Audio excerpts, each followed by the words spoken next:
हमें यह जानना जरूरी है कि हमारा कान आखिर काम कैसे करता है और इसके काम क्या क्या है। हालांकि हमारे कान का सुनने के अलावा भी बहुत कुछ काम है जिसके बारे में हम जानेंगे। देखिए, हम सब जानते हैं कि हमारा कान हमें सुनने में मदद करता है और हम जितना भी इंफॉर्मेशन लेते हैं उनमें से 13% इंफॉर्मेशन अपने कान से ही लेते हैं, मतलब सुनकर लेते हैं। इसलिए पहले हम ये जानते हैं कि हमारा कान कैसे बना हुआ है। जब हम अपने कान की संरचना को देखते हैं तो हमारा कान 3 पार्ट में बटा हुआ है, आउटर ईयर, मिडल ईयर और इनर ईयर। कान का हर एक पार्ट अलग अलग काम करता है और अलग अलग सबका फंक्शन है। सभी साउंड को प्रोसेस करने का काम करते हैं।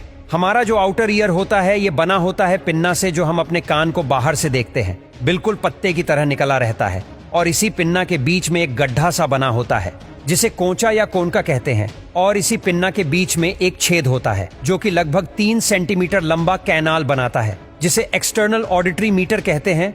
देखिए, पिन्ना का काम क्या होता है। ये पिन्ना मूव नहीं कर सकता जैसे बाकी एनिमल्स अपने कान को हिला सकते हैं। मनुष्यों में ये स्थिर रहता है और इसका काम ये होता है कि ये हमारे सराउंडिंग में जो भी आवाज आती है, आवाज का मतलब जो भी एयर प्रेशर में वेरिएशन होता है उसे वातावरण से कैप्चर करके ये साउंड वेव को एक्सटर्नल ऑडिटरी मीटर्स में ट्रांसमिट कर देता है। उसके बाद जैसे ये साउंड की एनर्जी बिल्कुल फोकसिंग के साथ एक्सटर्नल ऑडिटरी मीटर्स में प्रवेश करती है, यह हमारे ऑडिटरी कैनाल के एंड पर मौजूद ईयर ड्रम, जिसे टिम्पैनिक मेम्ब्रेन भी कहते हैं, वहां पर जाकर टकराती है। जब sound wave external auditory meatus में आती है तो यह कैनाल साउंड को थोड़ा एम्पलीफायर कर देता है। इस ईयर ड्रम के दूसरी ओर हमारे कान का मिडिल ईयर स्टार्ट हो जाता है, जो 3 छोटी छोटी हड्डियों से मिलकर बना हुआ होता है और इसमें एक ट्यूब होता है जो नीचे की ओर जाता है। ये 3 छोटी छोटी हड्डियां हैं, ये हमारे शरीर में पाए जाने वाली सबसे छोटी हड्डियां होती है। जब ईयर ड्रम बाहर से आने वाले साउंड वेव की वजह से वाइब्रेट करने लगता है तो इसी ईयर ड्रम से कान की ये तीनों छोटी छोटी हड्डियां जुड़ी रहती है। देखिए, हमारे कान के मिडिल ईयर से एक और ट्यूब नीचे की ओर निकलती है जिसे यूस्टेशियन ट्यूब कहते हैं। ये हमारे नाक से जुड़ी रहती है।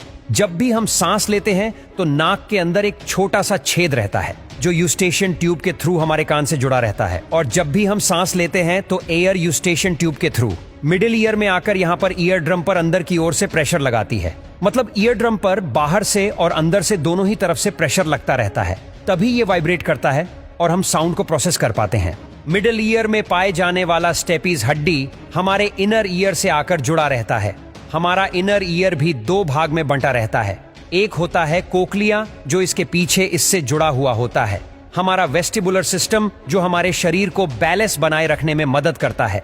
हमारा यह जो कोक्लियर होता है ये बिल्कुल स्नेल की तरह संरचना वाला होता है जिसमें कुछ फ्लूइड भरा रहता है।